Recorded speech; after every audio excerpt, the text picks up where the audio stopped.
fiquei de falar sobre o colaborador digital e o gestor digital, né? Quais são essas competências que parecem ser diferentes, né? Onde a gente tem que estar olhando agora para esse novo momento. Eu queria começar fazendo uma pergunta para vocês, mas eu queria, antes de fazer a pergunta,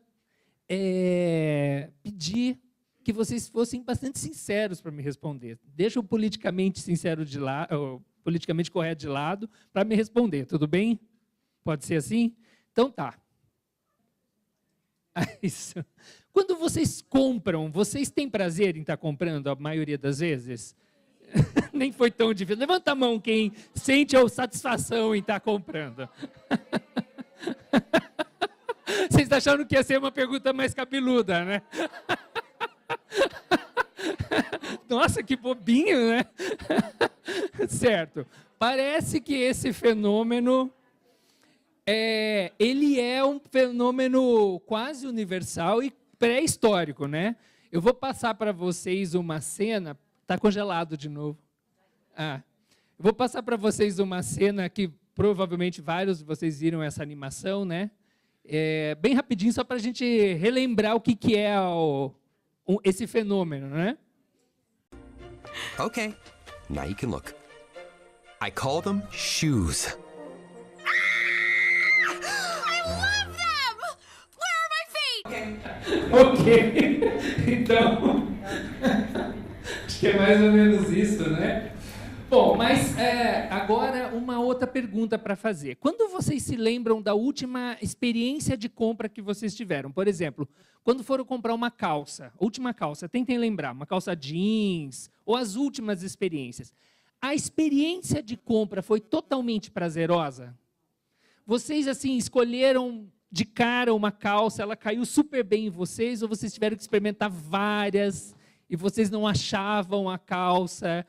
Como é que foi? Foi exatamente esse mesmo prazer que vocês disseram que vocês têm quando vocês compram?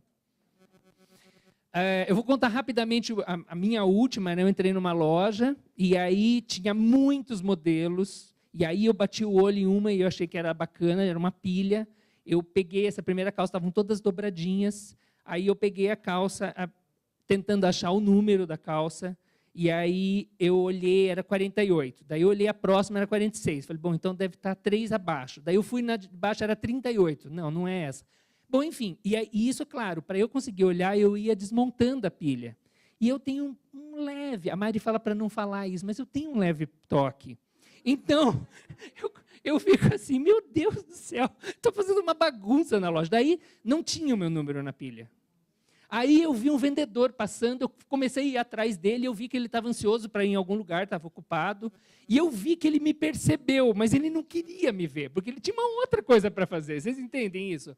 E moço, você pode me ajudar? E eu percebi que ele estava bem treinado para esse momento, porque ele tentou sorrir. Ele disse, posso, mas eu consegui ouvir o que ele estava pensando da minha mãe. E aí eu disse, olha, eu preciso dessa calça, em tal número vocês têm? E aí ele disse, olha, eu vou procurar no estoque, eu já venho. E aí ele sumiu. Eu fiquei muito tempo na loja. Não sei se isso é uma estratégia, porque daí eu já escolhi outras peças. Ele voltou e disse, olha, essa não tem, mas tem essa. Ok, então já fiquei um tempo ali esperando. Fui para o vestiário, entrei no vestiário. Vestiário super confortável, super espaçoso, né? Bem ventilado. Então eu mal conseguia, no meu tamanho, fiquei me sentindo apertado no vestiário. Não tinha lugar para pendurar toda a roupa. E aí eu boto alguma coisa. Vocês já passaram por isso? Bota a roupa no chão, vai trocando, e aí eu ponho a calça do meu número, mas ela não fecha.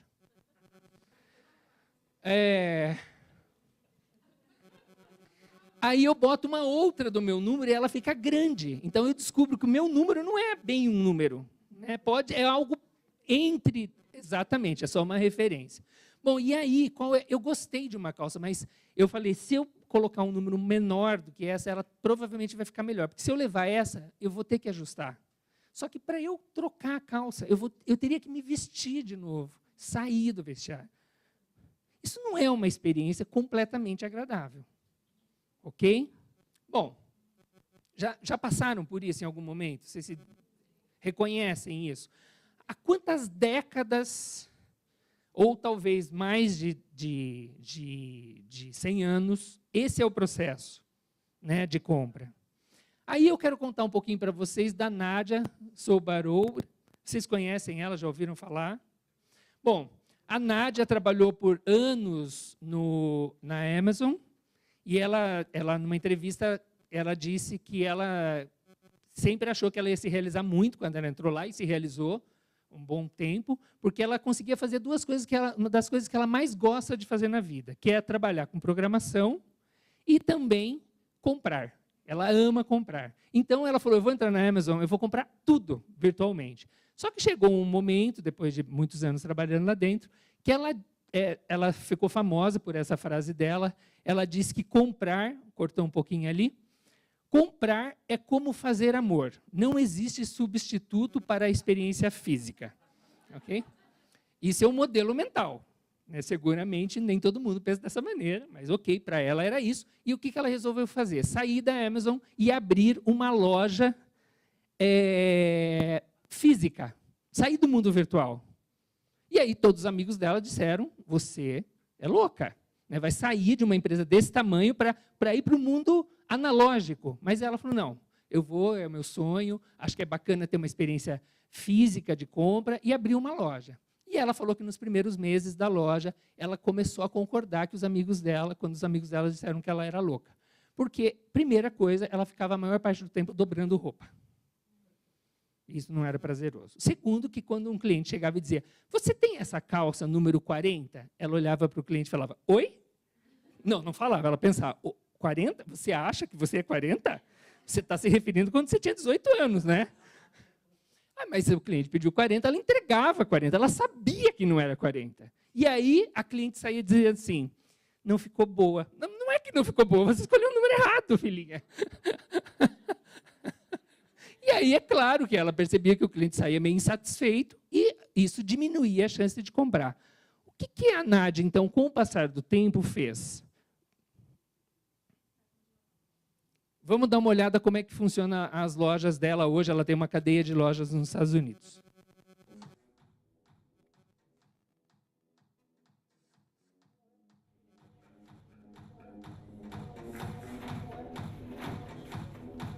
Todos os dados, então, aparecem no celular. Inclusive opções de roupas que combinam com aquela peça. Ela pede um número pelo celular. Essa roupa toda vai entrando em um carrinho de compras, que ela está escolhendo na loja.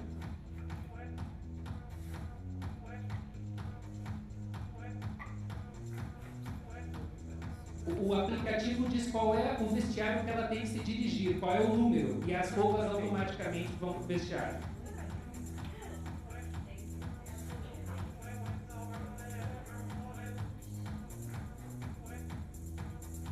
Ela aprova.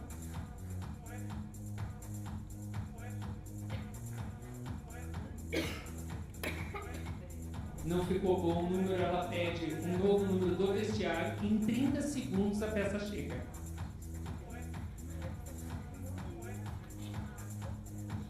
O que ela não gosta, ela descarta ali.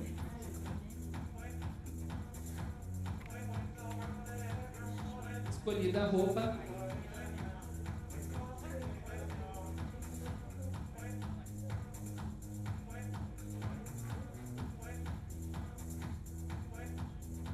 Ela mesma faz seu pagamento.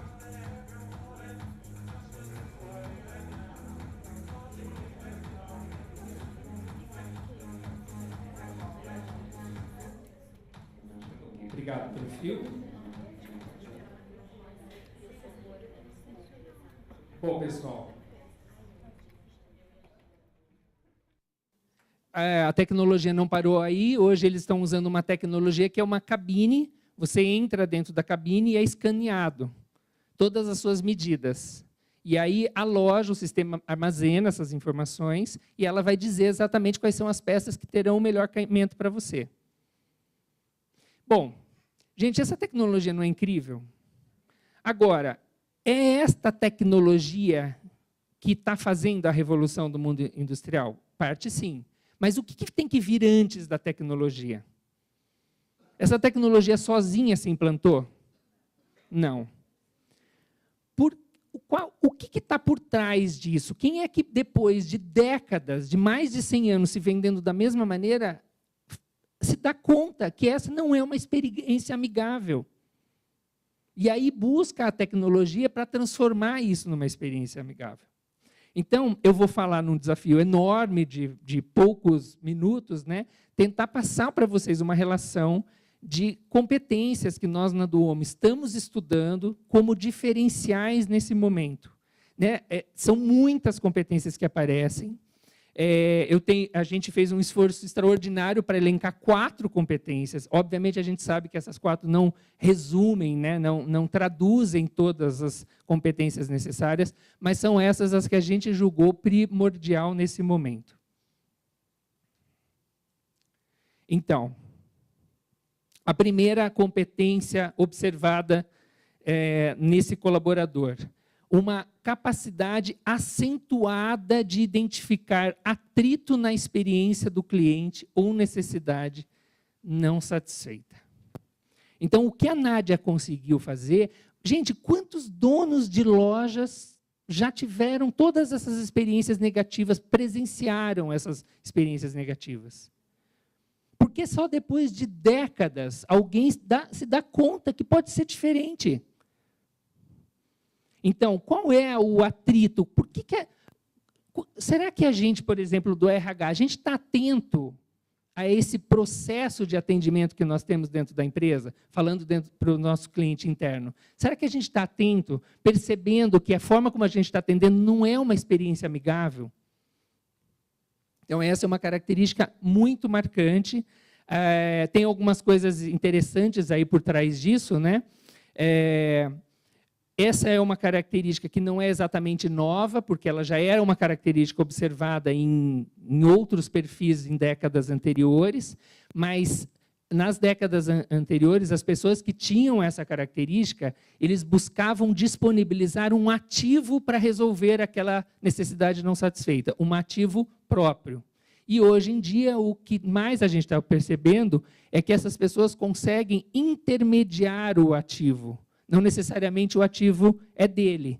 Né? Então, eu poderia, décadas anteriores, perceber que as pessoas estão com um problema de locomoção dentro da cidade e eu começo a disponibilizar uma frota de táxis. Hoje não, hoje aparece o Uber que fala, eu não preciso ter o táxi, tem alguém que tem esse ativo, eu só preciso intermediar. Então, isso é um mindset diferente de se pensar e de se fazer negócio. E a possibilidade é que sempre essas novas tecnologias que estão surgindo numa velocidade vertiginosa faz com que coisas que hoje você pode perceber um atrito, mas não sabe exatamente como solucionar, daqui a pouco, seguramente, vai aparecer uma tecnologia que consegue resolver isso. Eu trouxe mais um exemplo, que é do Netflix. Né? Se a gente pensar toda a experiência, né, de entretenimento, que os mais antigos, né, digamos assim, da minha geração, que ia para uma videolocadora, conseguir um filme, daí tinha que... Eu sou do tempo que se rebobinava o filme para devolver o filme. Né? Aí tinha... Se você não assistia o filme, você tinha que devolver, porque senão você ia pagar multa ou pagar mais uma diária. Né? Tem gente aí com a boca aberta, tipo, jura que isso acontecia? Sim, né? Aí o que acontece? Aparece um Netflix que simplesmente liquida as videolocadoras. Eu estou trazendo esse exemplo, pessoal, porque nós precisamos pensar, independente de qual sejam os negócios das nossas empresas, que em algum momento vai aparecer uma tecnologia que pode acabar com o nosso negócio daquele formato. Não existe hoje, não acredito que exista um negócio hoje que esteja ileso a isso, por mais tradicional que ele seja. Segunda característica, crença de que se tem uma solução. Então, uma coisa observada nesses colaboradores é que eles têm uma crença enorme de que não precisa ser dessa maneira. Eu posso não saber qual é a solução nesse momento, mas tem alguma solução. Hoje de manhã, por exemplo, a gente falava do desafio do colaborador remoto, e aí a Miriam comentava, é meio estranho, porque daí a gente vai desenhar no flipchart alguma coisa que está rolando na reunião, E a pessoa que está lá na conference não está vendo o que a gente está desenhando. Daqui a pouco não vai ter esse problema. Quer dizer, já está resolvido esse problema, já tem tecnologia para resolver isso. Então, talvez até a gente não saiba, ou ainda não exista essa tecnologia, ela vai aparecer. E esse colaborador está ligado nisso. Isso é um atrito na experiência do nosso cliente. A gente precisa resolver isso. Já deve ter essa tecnologia ou ela vai aparecer. Uma questão importante, né? Também eu acho que é uma mudança de mindset. As empresas se concentraram, as tradicionais, em resolver esses problemas internamente. Então, a busca era eu resolvo esse problema ou nós resolvemos. O mindset está sendo, a solução está aí no mundo, eu tenho que ir atrás disso. Inclusive, vários RHs, especialmente nos Estados Unidos, se preparando não só para ter colaboradores remotos, mas como é que eu acesso a comunidade internacional para resolver problemas aqui dentro. E lançando aí, inclusive, desafios onde as pessoas contribuem voluntariamente para resolver aquele problema.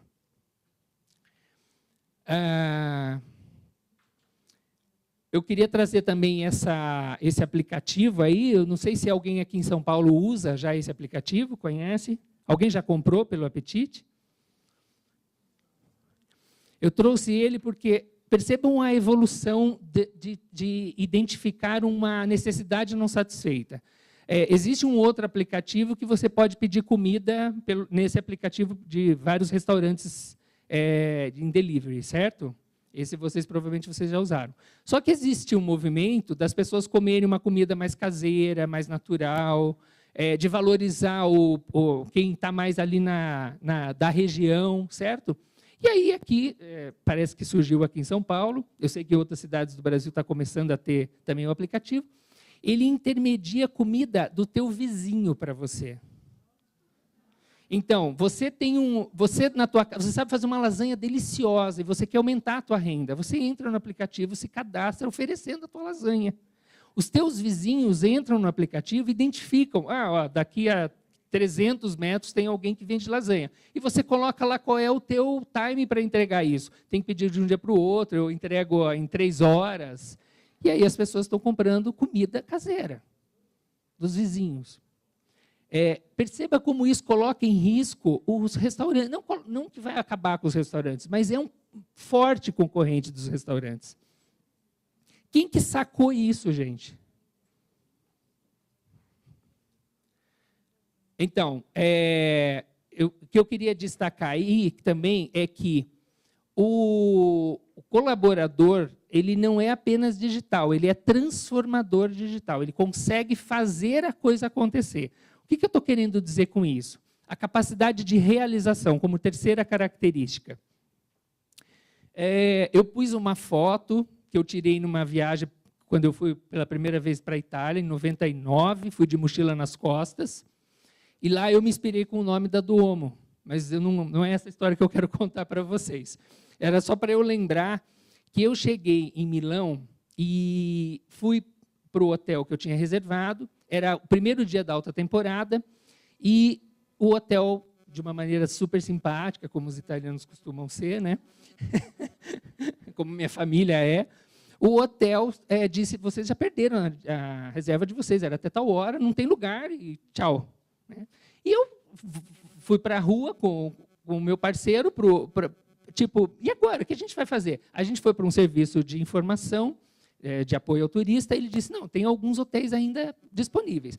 Nenhum que eu tinha a menor condição de pagar. E aí eu fiquei desesperado. Falei, o que a gente vai fazer? A cidade lotada, só um monte de turista chegando. E aí, quando eu saio, um senhor encosta em mim e fala assim, olha, eu alugo quartos na minha casa. E aí eu olhei para o meu parceiro de viagem, e falei, meu Deus, e aí? Vai o cara quer roubar os nossos órgãos, né? Não podia, não podia.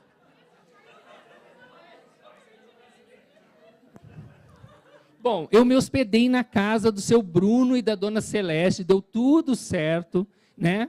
Ele já explorava, ele ficava ali esperando os turistas que faziam uma cara desesperada, que não tinha para onde ir, e ofereciam. Por que eu estou contando isso, gente? Vocês conhecem a história do Airbnb? Como é que ele surgiu? Alguns aqui devem conhecer. Vocês sabem por que chama Airbnb? Ela está fazendo uma piada porque eu ficava só fazendo essa pergunta ontem para todo mundo que eu encontrava. Falava, não perca a minha palestra, eu vou contar. Gente, então, os 2 primeiros fundadores são formados em design, eles não sabem nada de programação, eles não são desse mundo digital, inicialmente. Eles se formaram, eles tinham um sonho de ser empreendedores, foram para Los Angeles, não conseguiram emprego e não tinham dinheiro para pagar o aluguel. E descobriram que teria uma feira na cidade, uma feira, um encontro de design, e que os hotéis estavam lotados. E eles não tinham dinheiro para pagar o aluguel. Eles tinham 3 colchões de ar. Eles encheram os 3 colchões e resolveram oferecer bed e breakfast.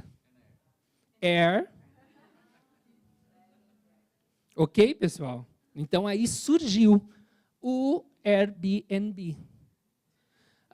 Por que eu estou falando isso para vocês? Isso, em 4 anos, eles estavam milionários. 4 anos depois. A primeira vez que eles buscaram investidores, eles procuraram 20, 10 nem responderam, 10 conheceram o projeto e falaram, faz o menor sentido, descartaram.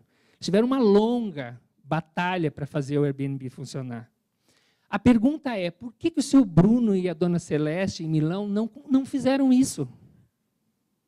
O que eu estou querendo destacar para vocês é que as empresas têm investido bastante em desenvolver criatividade. Criatividade é um ambiente extremamente importante para começar a história, mas não é suficiente. Se a empresa não conseguir desenvolver a capacidade de realização das pessoas, vocês conhecem pessoas que são mega criativas, mas que só fica nisso? Não precisa olhar para ela se ela estiver aqui na sala, só lembra. Bom, e a última característica que nós resolvemos elencar é que essas pessoas têm uma capacidade enorme de sentir o insucesso não tão impactado como a maioria das pessoas, né? Tem um conforto razoável, não é que não sentem nada, uma persistência, uma flexibilidade de aprendizado. Eu fiquei ouvindo a história da Ana Terra e eu fiquei com uma invejinha dela em alguns momentos. A flexibilidade dela de aprender a cada situação, né? Eu fico pensando, quanto tempo será que eu levo para aprender? Né? E o quão rápido você foi para fazer essas adaptações. Essa é uma característica bastante marcante nessas pessoas e que pode ser desenvolvida. A capacidade de resiliência é uma capacidade que também pode ser desenvolvida. Bom, e o gestor digital também poderíamos falar um monte de coisa sobre esse cara. Tivemos o grande desafio de tentar escolher 4 características para dar um caminho, pessoal. E aí a gente resolveu pensar, para ter esse colaborador, como tem que ser esse gestor? Qual é a chance maior de termos aquele colaborador que eu acabei de apresentar, se os gestores se comportarem dessa maneira? Seguramente, não são essas as 4 características, tá? O que eu queria destacar é o seguinte, esses gestores precisam saber disso? Entender razoavelmente bem disso tudo? De Big Data, de Design Thinking, de protótipo, startups, redes, Open Innovation. Eles precisam estar familiarizados com esse universo. Vocês acham que gestores, que só programas que incluam o gestor, familiarizem o gestor nisso, isso resolve, cria um ambiente que é inovador,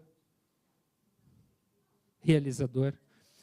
O que vai mudar se as pessoas só conhecerem sobre isso e não mudar o mindset de gestão? Não vai mudar nada, provavelmente, gente. O ambiente pode ficar ainda muito difícil.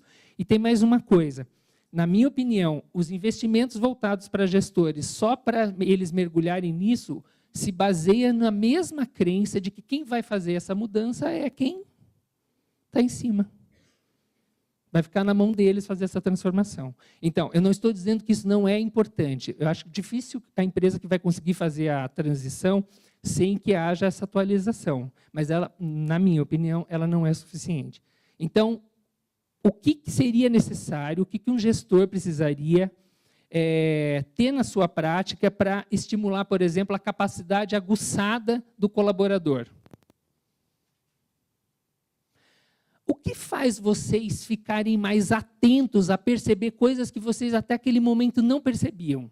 Já teve alguma situação na vida de vocês não enxergarem alguma coisa e, de repente, você só vê aquilo? Que situação vocês se lembram? Grávida, né? Estou grávida. Nunca tinha visto tanta grávida. Por quê, gente? Por quê? Porque você tem uma atenção focada muito significativa. E aí você começa a enxergar coisas que você não enxergava. Gravidez, comprar um carro que você sonha muito, você sai na rua e só vê aquele carro. Isso acontece direto. Gente, como que a gente cria isso dentro da organização para o colaborador começar a enxergar oportunidades que até então ele não enxergava? Seguramente o gestor precisa ser preparado para ser um pregador da visão e do propósito da empresa. Isso estimula o colaborador a enxergar oportunidades naquela direção que até então ele não enxergava. As duas colegas que apresentaram antes falaram de propósito várias vezes, né? Eu não sabia que vocês iam falar, mas a gente na Duomo também acredita nisso. Segundo, como é que eu estimulo, ou melhor, o que o gestor faz para diminuir a crença na solução de problema do colaborador? Nós temos um problema grave dentro das empresas, que é a distância do poder. Hofstede. Da onde que é o Hofstede que criou as dimensões culturais? Da onde que saiu esse cara brilhante, que morreu há pouco tempo? RH da IBM. A história é longa, não tenho tempo, já estourou o meu tempo, tenho que acelerar. Uma das dimensões culturais do Hofstede é a distância do poder. O quanto dentro das culturas dos países diferentes, as pessoas acham normal que alguém tenha mais poder que ele e, por isso, tenha vários privilégios. Né? Tem a ver também com aquilo que você falou da zona de conforto do crachá. Se eu estou dentro de uma cultura com distância de poder grande, se eu tenho a diretoria como semideuses ou gerentes, como os detentores, eu naturalmente me acomodo esperando a tua decisão. Gente, isso é tão grave que nós temos 2 casos documentados de queda de avião. Vocês devem talvez conhecer essa história, né? De aviões que caíram porque o copiloto e o engenheiro de voo percebiam que o piloto estava fazendo uma coisa errada, mas a distância do poder era tão grande que eles se mantiveram quietos e o avião caiu. Isso acontece de uma maneira não tão aguda dentro das empresas. Essa distância de poder precisa ser diminuída e os gestores precisam trabalhar melhor com essa questão. Para estimular a capacidade de realização, um grave problema dentro da maioria das empresas é a questão do pipeline de liderança. Tenho certeza que a maioria de vocês conhecem, talvez trabalhem em empresas que adotaram esse conceito, mas que não conseguiram resolver o problema de obstrução do pipeline. Então, qual é o primeiro nível de pipeline de liderança, gente? Como é o nome?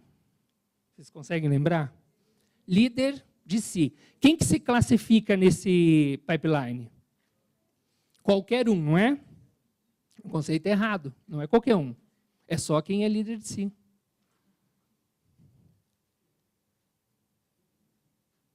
Não é qualquer um, é qualquer pessoa que, de fato, consegue resolver o seu trabalho e os problemas que surgem nele sem ter que escalonar. Nós precisamos desenvolver esse nível de maturidade dentro das empresas se a gente quer pessoas que consigam ter essa tomada de decisão. É uma transição. Algumas empresas, algumas que eu conheço que são especialmente digitais, isso está bem avançado. E, por último, como é que eu trabalho, o que o gestor precisa para estimular que o colaborador tenha essa resistência ao insucesso? Criar uma cultura de aprendizado com o erro de verdade. Né? Nós temos um avanço muito pequeno em relação a como as empresas lidam com o erro. A empresa, no jardim atual, ela é feita para evitar o erro. Ela é feita para ganhar dinheiro e para manter a venda ou crescimento, e não para aprender. São jardins diferentes. Se a gente quer realmente uma empresa que consiga inovar e manter-se com sustentabilidade, a gente precisa que os gestores lidem diferente com o erro. Explorem melhor isso, ajudem o colaborador a ser menos perfeccionista, menos narcisista e menos preso às suas crenças. É isso. Obrigado, gente.